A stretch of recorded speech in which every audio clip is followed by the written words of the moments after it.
देश में केवल ओबीसी और एससी एसटी ही नागरिक हैं, तो फिर सवर्ण का क्या? इक्विटी लाने का नाम इक्विटी केवल शब्द है, वो नॉन इक्वल हो जाएगा। वो कहीं ना कहीं छात्रों के बीच में एक बड़ी खाई बनाने का काम होने जा रहा है। हमसे तो कोई संविधान मानता नहीं होगा, हम ये लिख के देते हैं, हम सवर्ण हैं इसलिए संविधान को पूछते हैं। हम भारत सरकार से ये मांग करते हैं कि इस कानून को जितना जल्दी हो सके उतना जल्दी इसको रिव्यू करें।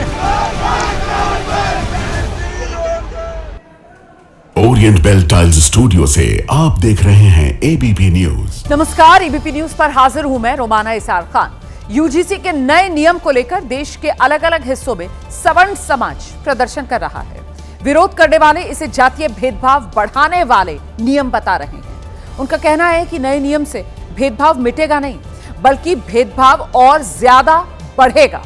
आपत्ति ये दर्ज कराई जा रही है कि पहले से ही यूजीसी ने मान लिया कि जो सवर्ण जाति के लोग हैं वही भेदभाव करेंगे, क्योंकि नए नियम में एसटी एससी के साथ ओबीसी को भी भेदभाव से पीड़ित लोगों की कैटेगरी में शामिल कर लिया गया। तो मतलब पीड़ित कौन कौन हो सकता है? एससी एसटी ओबीसी पीड़ित हो सकता है, और बचे कौन जो शोषण कर सकते हैं? वो बचे सवर्ण। तो सवर्णों को इस नए नियम के हिसाब से पहले ही जो शोषण करता है वो मान लिया गया है। इसी को लेकर ये विरोध दर्ज कराया जा रहा है।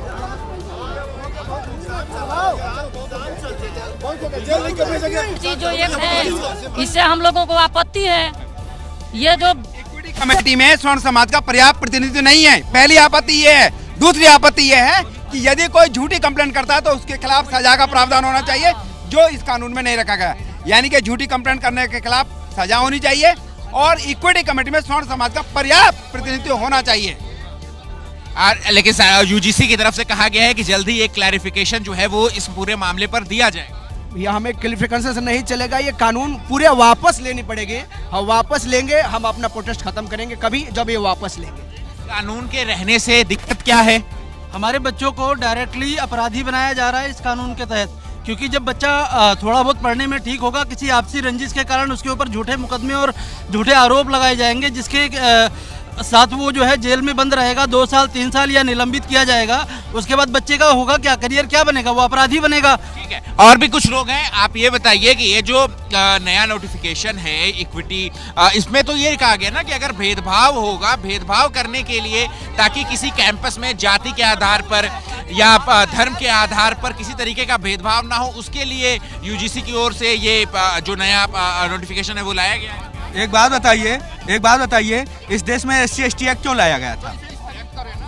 खत्म करने के लिए। क्या हो रहा है? सवर्णों का और पिछड़ों का शोषण हो रहा है उस एक्ट से। पैसा ऐंठने के लिए लोग फर्जी एक्ट लगा रहे हैं, उसका क्या? तो ये जो एक्ट लाया गया है ना, ये रॉलेट एक्ट की तरह, ये भी वही काम करेगा। तो मैं चाहता हूं कि अभी जो जातीय भेदभाव फैलने वाला है वो उसको रोका जाए। अगर जो और अब मैं आपको ये बता देती हूँ कि आखिरकार यूजीसी का ये जो नया नियम है वो नियम क्या है। आखिरकार इस नियम को लेकर इतनी नाराजगी क्यों है, ये जरा विस्तार से आप जानिए। दरअसल जातीय भेदभाव में एससी एसटी के अलावा ओबीसी को भी इस लिस्ट में शामिल कर लिया गया है। इसके अलावा झूठी शिकायतों पर जुर्माना और निलंबन, ऐसा कोई प्रावधान नहीं रखा गया है। कॉलेज यूनिवर्सिटी में 24 घंटे हेल्पलाइन का गठन, ये नया नियम कहता है। समता समिति में एससी एसटी ओबीसी महिला का प्रतिनिधित्व होगा, ये नया नियम कहता है। इसमें सवर्ण जातियों को शामिल किया जाएगा, ऐसा कोई प्रावधान नहीं रखा गया है। तो ये आपने यूजीसी का नया नियम जाना। अब विरोध का सबसे बड़ा पॉइंट यही है, भेदभाव की जो परिभाषा है, भेदभाव की परिभाषा का सवर्ण छात्र विरोध कर रहे हैं। एससी एसटी ओबीसी शामिल कर लिया आपने, लेकिन सवर्ण छात्रों को आपने छोड़ दिया। तो सवर्ण छात्रों को मतलब एक तरीके से स्वाभाविक अपराधी की तरह आपने देखा है इस नए नियम में। ये सवर्ण छात्रों की तरफ से आपत्ति दर्ज कराई जा रही है कि स्वाभाविक अपराधी मान लिया आपने सवर्ण छात्रों को। स्वर्ण भेदभाव के आरोपी हो सकते हैं लेकिन पीड़ित नहीं हो सकते हैं, ये आपने मान लिया इस नए नियम के हिसाब से कि जो सवर्ण होगा वो सिर्फ और सिर्फ भेदभाव का आरोपी तो हो सकता है लेकिन वो भेदभाव का पीड़ित नहीं हो सकता। एक अन्य आरोप और आशंका ये भी है कि सवर्णों के खिलाफ झूठी शिकायतें होंगी, क्योंकि ना आपने जुर्माने का प्रावधान रखा है, ना ही आपने किसी तरीके की अनुशासनात्मक कार्रवाई का प्रावधान रखा है। ये दूसरा पॉइंट है जिसको लेकर आपत्ति दर्ज कराई जा रही है।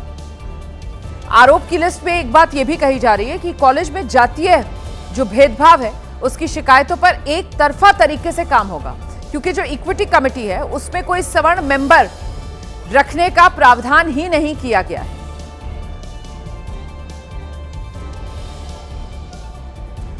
अब लखनऊ में भी यूजीसी के ये जो नए नियम आए हैं इसको लेकर विरोध शुरू हो गया है। लखनऊ यूनिवर्सिटी के छात्रों ने जोरदार प्रदर्शन किया है। यूजीसी के नए नियमों को वापस लेने की मांग लखनऊ यूनिवर्सिटी के छात्र कर रहे हैं। वो यूजीसी के इन नए नियमों को काला कानून बता रहे हैं। यूजीसी इक्विटी गाइडलाइंस के खिलाफ लखनऊ विश्वविद्यालय में छात्र लामबंद हो चुके हैं और मेरी मौजूदगी लखनऊ विश्वविद्यालय के गेट नंबर 1 पर है। भवराव देवरस से गेट है और उसके सामने सैकड़ों की संख्या में जो छात्र हैं वो देखिए लामबंद होकर के यहाँ पर प्रदर्शन करते हुए, आंदोलन करते हुए यहाँ पर छात्र जो है वो दिखाई दे रहे हैं। और बड़ी संख्या में जो छात्र हैं वो यहाँ पर बैठे हुए हैं, उनके हाथों में जो गजट है वो भी उनके हाथों में, उनसे बातचीत भी करेंगे।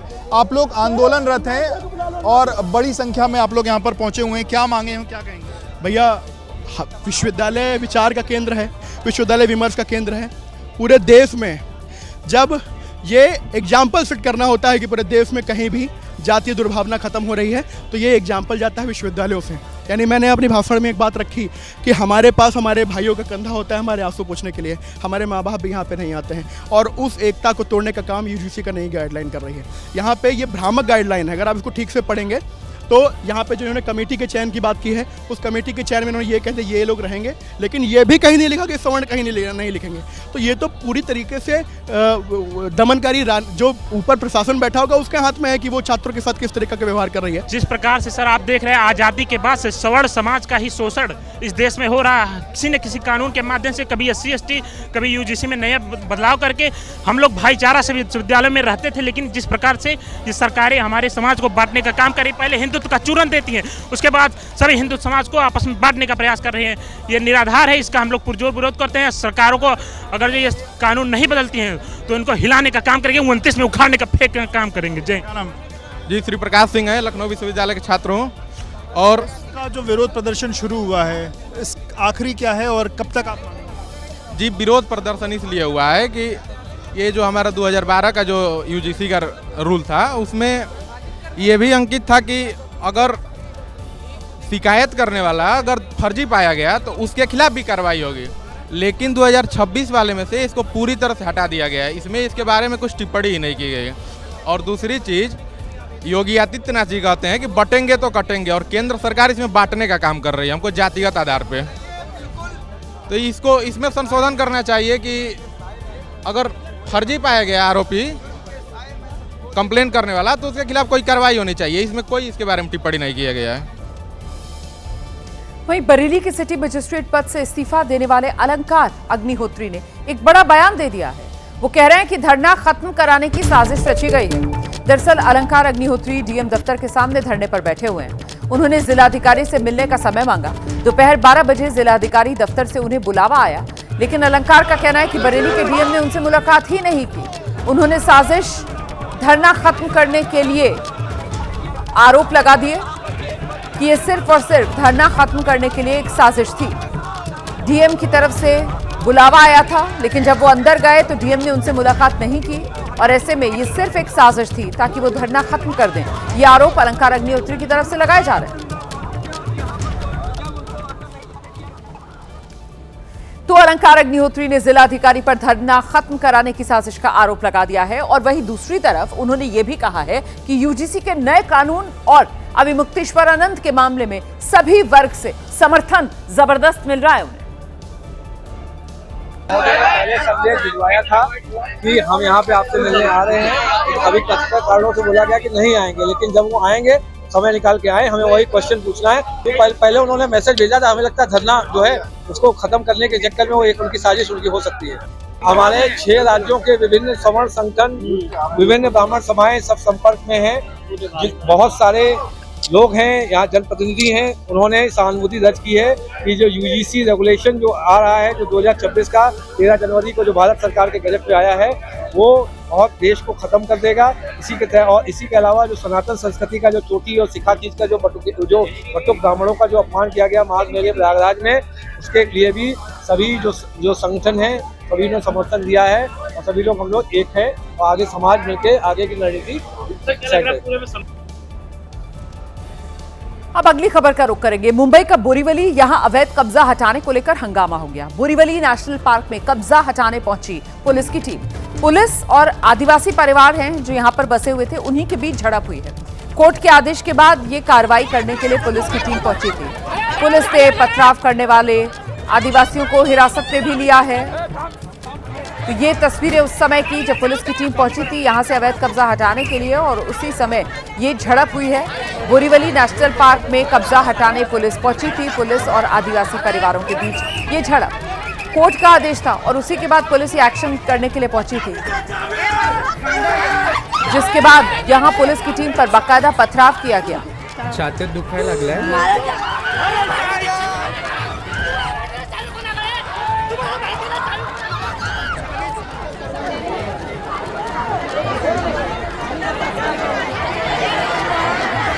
सीधे आपको लेकर चलेंगे, हमारे साथ हमारी सहयोगी नम्रता दुबे इस वक्त मौजूद हैं। जरा नम्रता से जानते हैं, नम्रता अभी यहाँ बोरीवली के इस इलाके में हालात कैसे हैं?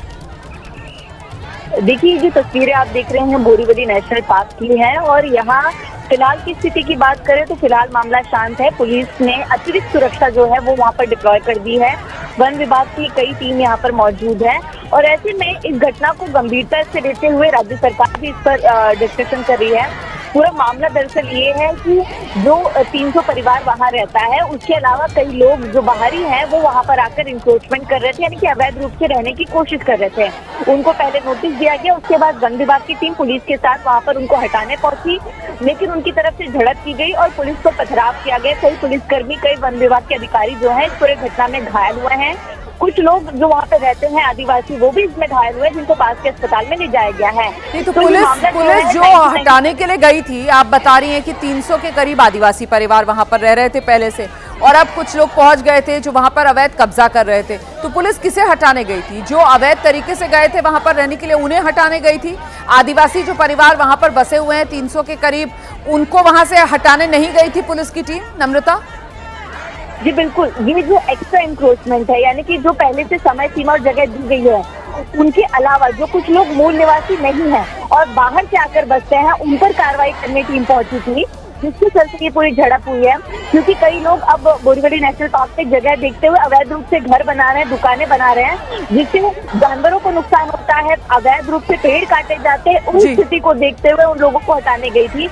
आदिवासियों पर किसी तरह की कोई कार्रवाई नहीं की गई है। जो वहाँ के मूल निवासी नहीं है, उन पर कार्रवाई करने पहुंची थी। बहुत शुक्रिया आपका इस तमाम जानकारी के लिए। तो बोरीवली नेशनल पार्क में जो मूल निवासी नहीं है, उनको वहां से हटाने के लिए ये पुलिस का एक्शन था, लेकिन इस दौरान मामला जो है वो झड़प तक पहुंच गया, पथराव हुआ और ऐसे में कुछ लोग जख्मी भी हुए हैं। आगे बढ़ेंगे। आज सरकारी बैंकों के कर्मचारी हड़ताल पर हैं। हफ्ते में सिर्फ 5 दिन काम की मांग को लेकर ये हड़ताल की गई है। मतलब ये कि लगातार चौथे दिन आज बैंक में कामकाज नहीं होगा। इससे पहले चौथे शनिवार की छुट्टी थी, फिर रविवार साप्ताहिक अवकाश का दिन पड़ गया, फिर 26 जनवरी की छुट्टी आ गई। United forum of bank unions की तरफ से ये देशव्यापी हड़ताल का ऐलान किया गया है। इसी के चलते सार्वजनिक क्षेत्र के बैंकों में ब्रांच से जुड़े कामकाज पर असर दिख रहा है। यूनियन बैंक्स की तरफ से कहा गया है, केंद्र सरकार और इंडियन बैंक एसोसिएशन से कई दौर की बातचीत हुई है, बावजूद इसके कोई ठोस फैसला नहीं हो पाया है और इसी वजह से ये हड़ताल का फैसला लिया गया। हालांकि यूपीआई, इंटरनेट बैंकिंग जैसी जो ऑनलाइन सेवाएं हैं वो चल रही हैं, वो जारी है, लेकिन एटीएम में कैश की उपलब्धता को लेकर कुछ दिक्कतें जरूर आ रही हैं। तो ये सरकारी बैंकों के जो ग्राहक हैं उनके लिए मुश्किल का समय है, क्योंकि आप देखिए किस तरीके से सैटरडे, संडे, मंडे, क्योंकि 26 जनवरी थी और आज चौथा दिन है जब हड़ताल की वजह से आज के दिन बैंक बंद हैं और इससे पहले वो 3 छुट्टियां पड़ गई थी, इस वजह से बैंक बंद थे। तो कुल मिलाकर फिलहाल ग्राहकों को दिक्कत होती हुई वहीं दिल्ली से लेकर मुंबई से लेकर कोलकाता, लखनऊ, भोपाल, जम्मू की ये तस्वीरें आपके सामने हैं। देखिए किस तरीके से जो बैंक कर्मचारी हैं, सरकारी बैंक के कर्मचारी हैं, वो सड़कों पर उतरे हुए हैं और विरोध दर्ज करा रहे हैं, अपनी मांग रख रहे हैं कि जो वर्क वीक जो है वो 5 दिन का होना चाहिए। तो मांग यही है, हफ्ते में सिर्फ 5 दिन कामकाज के दिन होने चाहिए, छुट्टी 2 दिन की होनी चाहिए। मांग है शनिवार रविवार दोनों दिन छुट्टी हो। अभी सरकारी जो बैंक हैं उसमें महीने के दूसरे और चौथे शनिवार को और हर रविवार को छुट्टी होती है। तो 5 डे वर्क वीक की मांग को लेकर हड़ताल पर बैंक कर्मी।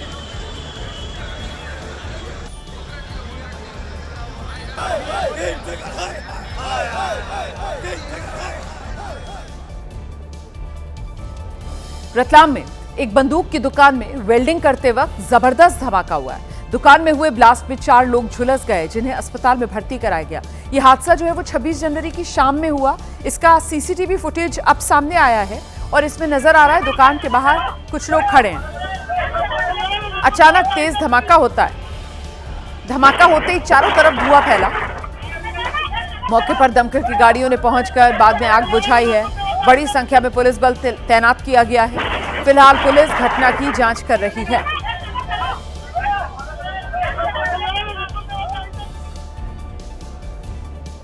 दिल्ली के शाहबाद डेयरी इलाके में एक ज्वेलरी शॉप पर झगड़े और पिस्तौल से हमले के मामले में पुलिस ने कार्रवाई की है। आरोपी गिरफ्तार कर लिया गया है। आरोपी के पास से एक लाइसेंसी रिवॉल्वर और 6 जिंदा कारतूस बरामद किए गए हैं।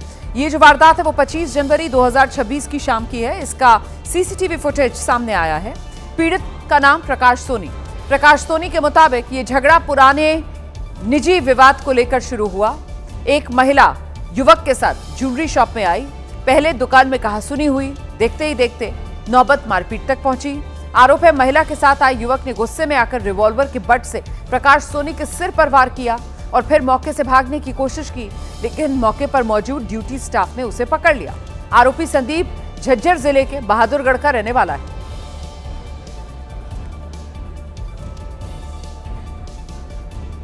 अंतर्राष्ट्रीय खबर मैं आपको बताती चलती हूं। इटली के सिसिली में मौजूद निशेमी इलाके में भूस्खलन की दहशत देखने को मिल रही है। यहां पर करीब 4 किलोमीटर लंबा इलाका है। लैंडस्लाइड की वजह से इस इलाके में हड़कंप मचा हुआ है और इसकी दिल दहला देने वाली तस्वीर सामने आ गई है। यहां भूस्खलन के दौरान घर, गाड़ियां, सब कुछ ताश के पत्तों की तरह बिखरते दिख रहे हैं। ये तस्वीरें भी आप देख रहे हैं कैसे जमीन दरकी और वहां मौजूद मकान जमीन में समा गए। इलाके में दहशत है। लैंडस्लाइड की वजह से करीब 1000 से ज्यादा लोग घर बार छोड़कर सुरक्षित स्थान पर चले गए हैं। जानकारी के मुताबिक मूसलाधार बारिश हो रही है और इसी वजह से यहाँ पर जमीन जो है वो दरक रही है। देखते ही देखते 4 किलोमीटर के दायरे में मौजूद सब कुछ भूस्खलन की भेंट चढ़ चुका है। ये 25 जनवरी की तस्वीरें हैं। बहुत से घर, गाड़ियां मलबे में दब चुके हैं। लैंडस्लाइड की वजह से 25 मीटर गहरी खाई बन गई है। इसके ऊपर बहुत से घर थे, गाड़ियां थी, या तो सब नीचे समा गई या कुछ लटकी हुई भी नजर आ रही।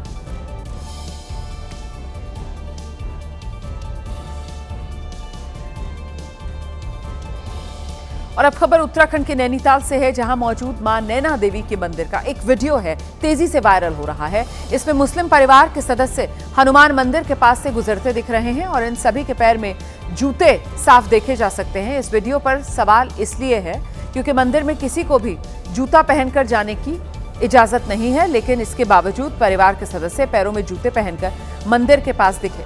मंदिर के बाहर बाकायदा शू स्टैंड बना हुआ है। यहाँ जूते जमा करने का प्रावधान है, लेकिन मुस्लिम परिवार के ये सदस्य बेखौफ होकर नियम का उल्लंघन करते दिख रहे हैं। मंदिर में मौजूद किसी व्यक्ति ने इनका वीडियो बनाया और अब ये सोशल मीडिया पर वायरल है। इस पर लोग नाराजगी दिखा रहे हैं। इस वायरल वीडियो की एबीपी न्यूज पुष्टि नहीं करता, लेकिन अगर वाकई ऐसा हुआ है तो निश्चित तौर पर यह तो जांच का विषय है।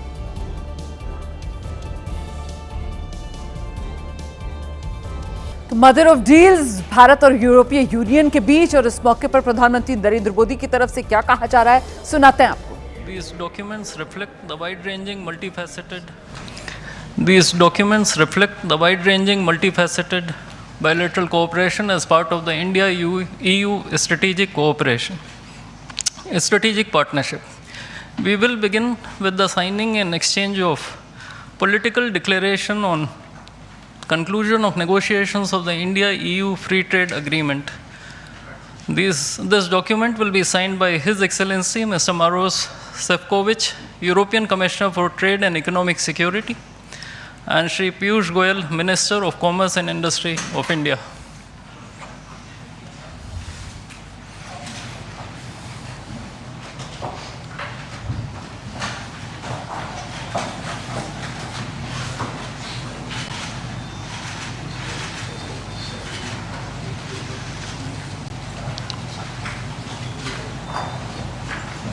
I think we can.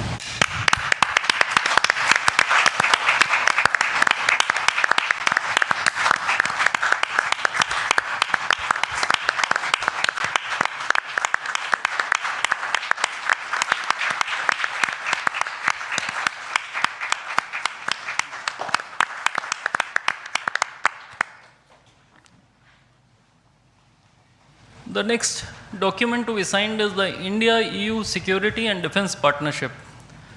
This document will be signed by Her Excellency Ms. Kaja Kallas, High Representative for Foreign Affairs and Security Policy and the Vice President of the European Commission, and Dr. S. Jaishankar, External Affairs Minister of India.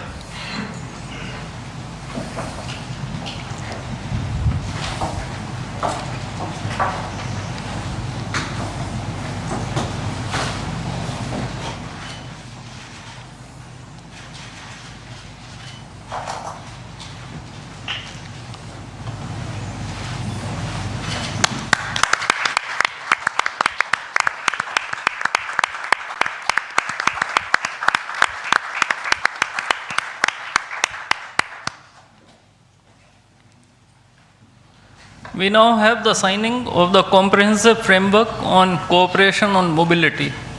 This document will be signed by His Excellency Mr. Maros Sefcovic, European Commissioner for Trade and Economic Security, and Dr. S. Jaishankar, External Affairs Minister of India.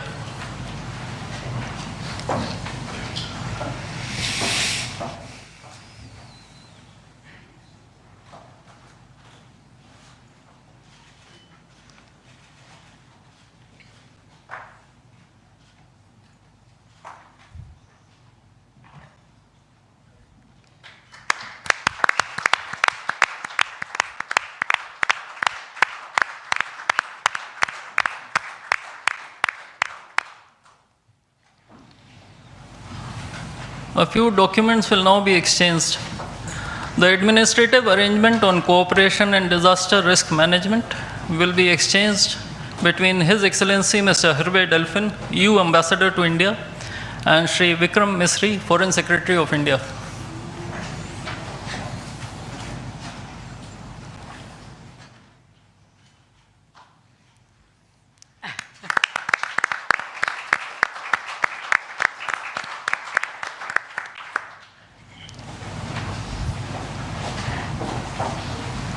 The agreement on constitution of a green hydrogen task force will be exchanged between His Excellency Mr. Hervé Delphin, EU Ambassador to India, and Shri C.B. George, Secretary West in the Ministry of External Affairs.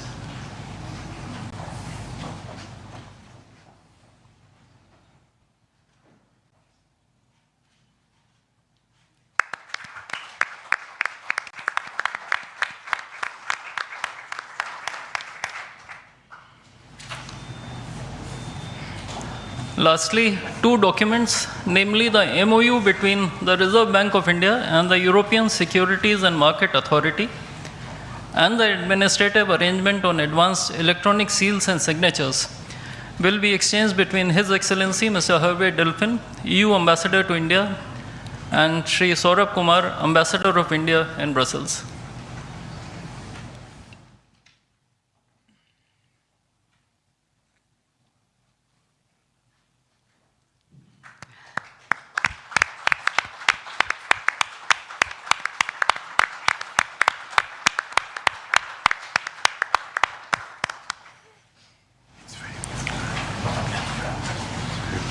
Before I conclude this segment on exchange ceremony, I would also like to announce that India and the European Union have agreed on a strategy document titled Towards 2030, a joint India-European Union Comprehensive Strategic Agenda.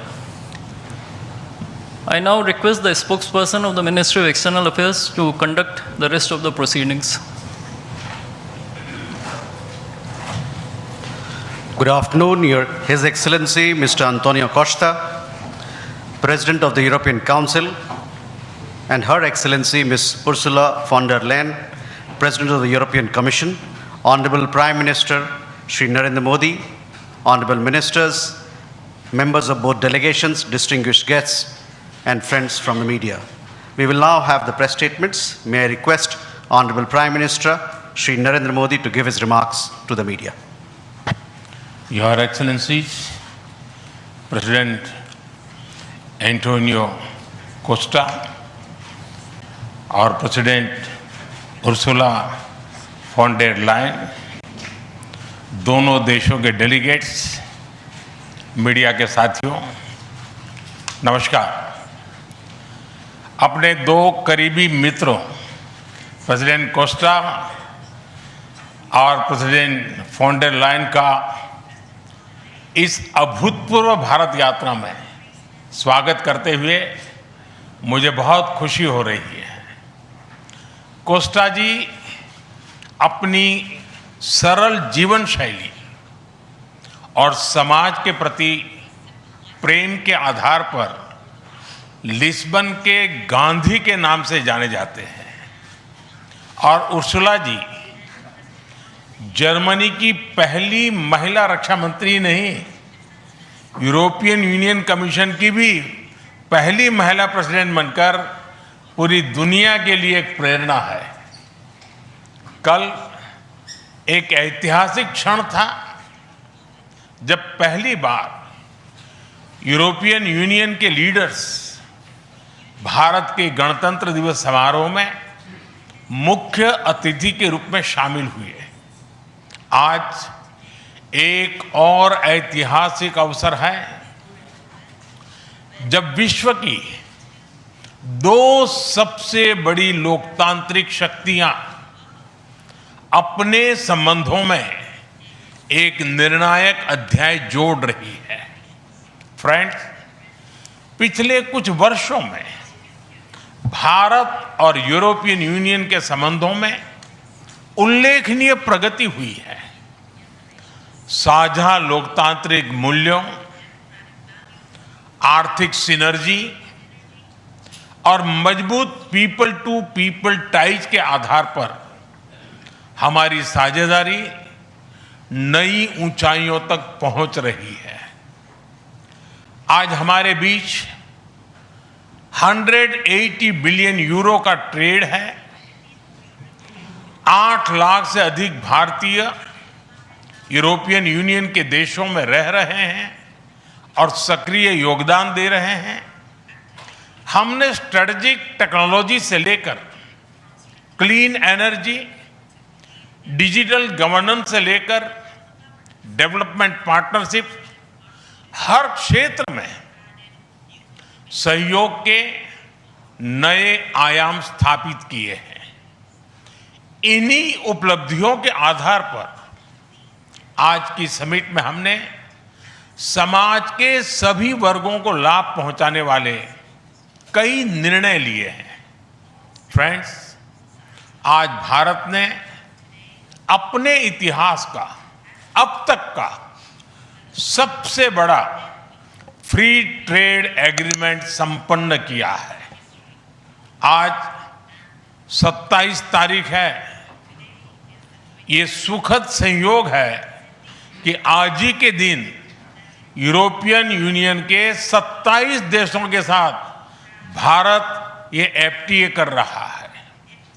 यह एक ऐतिहासिक समझौता हमारे किसानों, हमारे छोटे उद्योगों, इसके यूरोपियन मार्केट तक पहुंच आसान बनाएगा, मैन्युफैक्चरिंग में नए अवसर पैदा करेगा और हमारे सर्विसेज सेक्टर के बीच सहयोग को और प्रबल करेगा। इतना ही नहीं, यह एफटीए भारत और यूरोपियन यूनियन के बीच इन्वेस्टमेंट को बूस्ट करेगा, नई इनोवेशन पार्टनरशिप बनाएगा और वैश्विक स्तर पर सप्लाई चेन को मजबूत करेगा। यानी यह सिर्फ ट्रेड एग्रीमेंट नहीं है, यह साझा समृद्धि का नया ब्लूप्रिंट है। फ्रेंड्स, इस महत्वाकांक्षी एफटीए के साथ साथ हम मोबिलिटी के लिए भी एक नया फ्रेमवर्क बना रहे हैं। इससे भारत के स्टूडेंट्स, वर्कर्स और प्रोफेशनल्स के लिए यूरोपियन यूनियन में नए अवसर खुलेंगे। साइंस एंड टेक्नोलॉजी में हमारा लंबे समय से एक व्यापक सहयोग रहा है। आज हमने इन महत्वपूर्ण लिंकेजेस को भी और मजबूत करने का निर्णय लिया है। फ्रेंड्स, रक्षा और सुरक्षा सहयोग किसी भी स्ट्रेटेजिक पार्टनरशिप की नींव होती है और आज हम इसे सिक्योरिटी एंड डिफेंस पार्टनरशिप के जरिए औपचारिक रूप दे रहे हैं। इससे काउंटर टेररिज्म, मैरीटाइम और साइबर सिक्योरिटी में हमारी साझेदारी और गहरी होगी। यह रूल्स बेस्ड इंटरनेशनल ऑर्डर के प्रति हमारी साझा प्रतिबद्धता को भी बल देगा। इंडो पैसिफिक क्षेत्र में हमारे सहयोग का दायरा और बढ़ेगा और इसके साथ हमारी डिफेंस कंपनियां को डेवलपमेंट और को प्रोडक्शन के नए अवसर साकार करेगी। फ्रेंड्स, आज की इन उपलब्धियों के आधार पर हम अगले 5 वर्ष के लिए एक और भी एम्बिशियस और होलिस्टिक स्ट्रेटेजिक एजेंडा लॉन्च कर रहे हैं। एक जटिल वैश्विक वातावरण में यह एजेंडा स्पष्ट दिशा देगा, हमारी साझा समृद्धि को आगे बढ़ाएगा, इनोवेशन को गति देगा, सुरक्षा सहयोग और सुदृढ़ करेगा और पीपल टू पीपल टाइज को और गहरा करेगा। फ्रेंड, भारत और यूरोपियन यूनियन का सहयोग एक पार्टनरशिप फॉर ग्लोबल गुड है। हम इंडो पैसिफिक से लेकर कैरेबियन तक ट्राइलेटरल प्रोजेक्ट को विस्तार देंगे। इससे सस्टेनेबल एग्रीकल्चर, क्लीन एनर्जी और विमेन एम्पावरमेंट को ठोस समर्थन मिलेगा। हम साथ मिलकर आईमैक कॉरिडोर को ग्लोबल ट्रेड और सस्टेनेबल डेवलपमेंट की एक प्रमुख कड़ी के रूप में स्थापित करेंगे। फ्रेंड्स, आज ग्लोबल ऑर्डर में बड़ी उथल-पुथल है। ऐसे में भारत और यूरोपियन यूनियन की साझेदारी अंतर्राष्ट्रीय सिस्टम में स्थिरता को मजबूती देगी। इस संदर्भ में आज हमने यूक्रेन, पश्चिमी एशिया, इंडो पैसिफिक सहित कई वैश्विक मुद्दों पर विस्तार से चर्चा की। मल्टीलेटरलिज्म और इंटरनेशनल नॉर्म्स का सम्मान हमारी साझी प्राथमिकता है।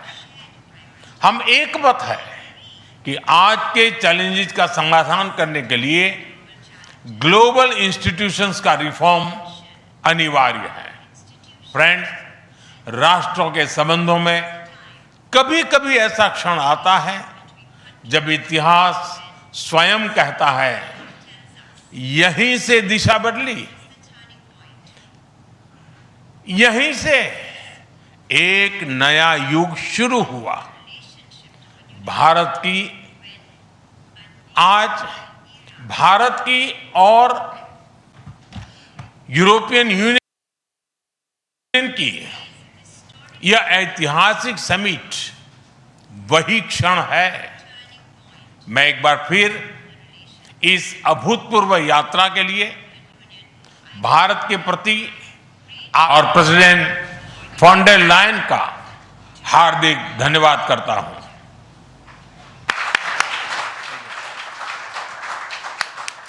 Thank you, sir.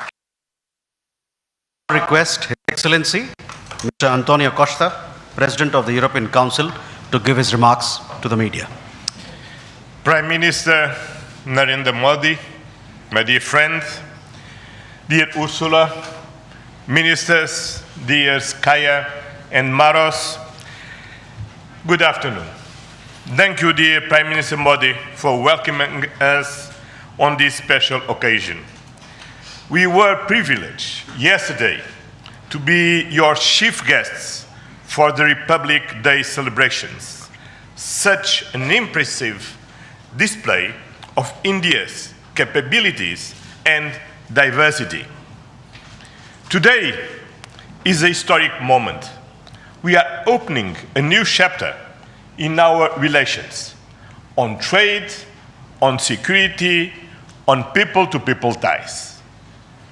I'm the president of the European Council, but I'm also an overseas Indian citizen.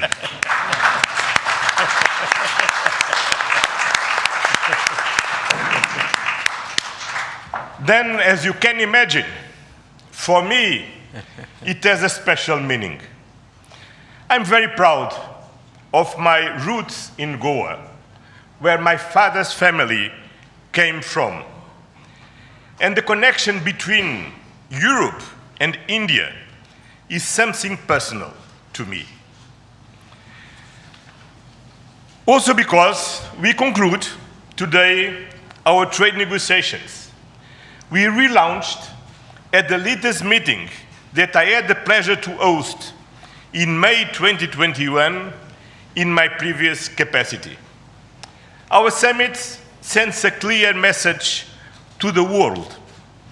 At a time when the global order is being fundamentally reshaped, the European Union and India stand together as a strategic and reliable partners.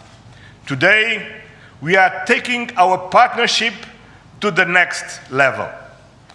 As the two largest democracies in the world, we are working hand in hand to deliver concrete benefits for our citizens and to shape a resilient global order that underpins peace and stability, economic growth, and sustainable development. I would like to share three messages. First, the European Union and India must work together towards our shared prosperity and security. India is the world's fastest growing major economy. Trade has flowed between our two continents for centuries. And trade is crucial geopolitical stabilizer and the fundamental source of economic growth. Trade agreements reinforce rules-based economic order and promote shared prosperity. That's why today's free trade agreement is of historic importance. One of the most ambitious agreements ever concluded, creating a market of 2 billion people. In a multipolar world, the European Union and India are working together to grow spheres of shared prosperity. But prosperity does not exist without security. Strengthen our cooperation to better protect our citizens and our shared interests. Working together to counter the full range of security threats we face in the Indo-Pacific, in Europe, and around the world, reaching a new level of strategic trust between us. That is the significance of our agreement on a security and defense partnership. The first such overarching defense and security framework between India and the European Union, and the first step towards even more ambitious cooperation in the future. This brings me to my second message. As the world's largest democracies and champions of multilateralism, the European Union and India share the responsibility to upholding the international law with the United Nations Charter at its core. Earlier this morning, we and Ursula and President Ursula had the opportunity to pay tribute to Mahatma Gandhi. And I reflected upon his words, which still hold true today. And I quoted, "Peace will not come out of a clash of arms, but out of justice lived and done by unarmed nations in the face of odds." Our summit reaffirmed our commitment to supporting efforts towards a comprehensive, just and lasting peace in Ukraine, one that fully respects Ukraine's independence, sovereignty, and territorial integrity. This is a key moment. We are supporting all efforts to reach a just and sustainable peace. Ukraine has shown its readiness, including at the cost of difficult compromise. I know, dear Prime Minister, that we can count on you to help creating conditions for peace through dialogue and diplomacy. And this is my final message. Together, we must show leadership on global issues. Cooperation between the European Union and India will help shape a more balanced, resilient, and inclusive global order. Just two examples. I'm proud of the commitments we are making for greater cooperation on clean energy, green transition, and climate resilience. And our collaboration through the Global Gateway and on the India-Middle East-Europe Economic Corridor is decisive for global connectivity. By implementing the ambitious Joint Comprehensive Strategic Agenda towards 2030, we will align our priorities with concrete actions for the next 5 years, delivering real benefits to our citizens. Today, we have tangible progress and set an example of cooperative leadership on global issues with our free trade agreement, our security and defense partnership, and our joint strategic agenda. These outcomes are crucial milestones on the longer path. We look forward to continuing the journey together, as always. Thank you very much.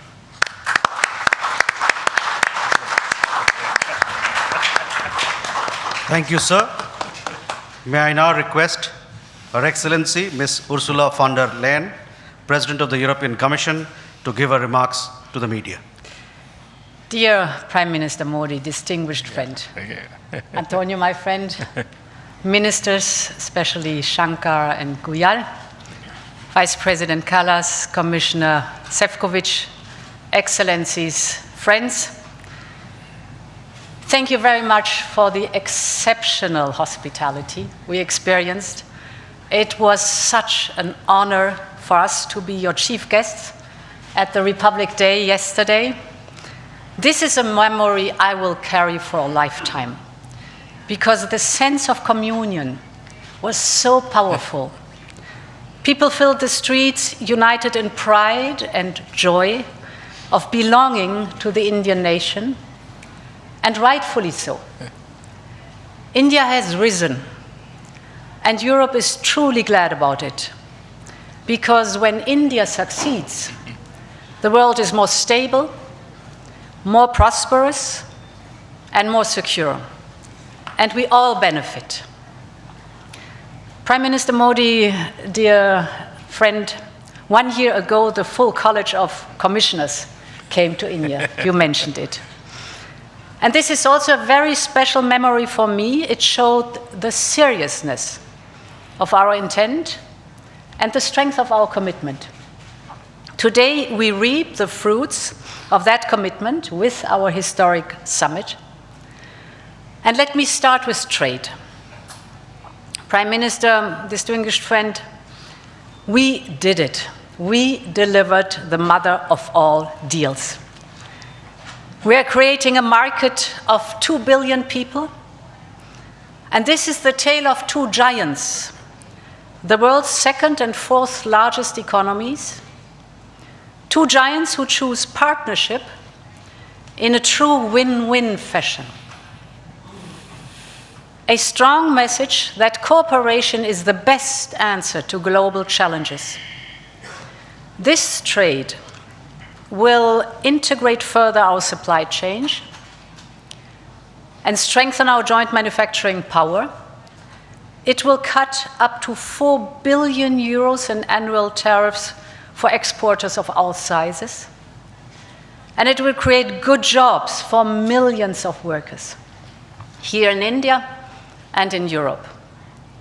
At the same time, this agreement will build on the natural complementarity of our economies. It brings together Indian skills, services, and scale with Europe's technology, capital, and innovation. It will create levels of growth that neither side can achieve alone. And by combining these strengths, we reduce strategic dependencies at a time when trade is increasingly weaponized. We will discuss this and more at our first EU-India Business Forum later today. I want to offer a special word of thanks to the people who worked so hard to make this day a reality. Starting with the European Union's Trade Commissioner Maroš Šefčovič and his counterpart, India's Commerce Minister Piyush Goyal. You have done an outstanding work. This is historic, and it would not have been possible without you. I also want to pay tribute to their colleagues, Sabine Weyand and Secretary Rajesh Agrawal. Many others made vital contributions. I congratulate you all. The hard work was worth it. Prime Minister, distinguished friend, we're not only making our economy stronger, we're also delivering security for our people in an increasingly insecure world. And today, the world's two largest economies and democracies launched their first ever security and defense partnership. This is a landmark departure and a trust-based platform for cooperation on the strategic issues that matter most. In doing so, we will help to build each other's resilience. Europe and India have a long history of cooperation in the defense industry. Now we will enhance this teamwork even further. We will deepen our cooperation on maritime security, for example, joint naval exercises to tackle piracy. And we will step up our work on countering cyber and hybrid threats, which are getting more sophisticated by the day. And our partnership includes a dedicated dialogue on space security, from situational awareness to secure connectivity, and stronger cooperation on counterterrorism. Finally, we are launching negotiations on a security of information agreement. Europe and India have chosen to be reliable partners to one another, and this is how we demonstrate the trust we share. Prime Minister Modi, distinguished friend, I want to turn to innovation, because here too we share core values. The freedom of research and science is paramount for us. Europe and India will always choose science. We will always choose progress, the way forward. We will always choose technology at the service of our people. It's part of who we are. And our cooperation on human-centric, trustworthy artificial intelligence is one of the best examples. So today I'm glad to announce that we are working on India's association with Horizon Europe. Backed by funding firepower of 100 billion euros, Horizon is the world's largest public research program. And I can't wait for our best talents to get to work to advance health, clean energy, frontier technologies, just to name some. We will set up EU-India innovation hubs. This will help researchers and startups to collaborate on next-generation technology. And we are also launching the EU-India Startup Partnership to boost co-creation and high-potential ventures. Finally, Prime Minister dear Narendra, we both know our greatest wealth are our people. That is why I'm so glad that we are signing an agreement on mobility. We will facilitate the movement of students, researchers, seasonal and highly skilled workers. And this is also why we are launching the first EU Legal Gateway Office in India. It will be a one-stop hub to support Indian talent moving to Europe in full alignment with EU member states' needs and policies. This is good for our economies. This is good for the friendship between our people. And this openness benefits us all. As we conclude this 16th summit, let me reflect on another event of deep meaning. 2 weeks ago, India marked Makar Sankranti. It's the beginning of Uttarayan, the sun's northward journey. From darkness to light, from stillness to growth, from what was to what can be. And that is what makes our summit so unique and timely. The time is right for renewal, for fresh momentum, and for opening a new chapter in EU-India friendship. And this is exactly what we have achieved together today. Thank you very much.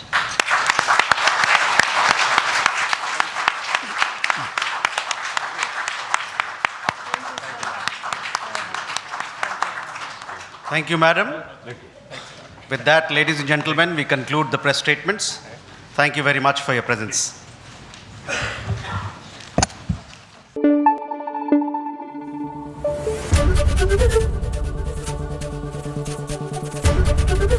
ABP news आपको रखे आगे।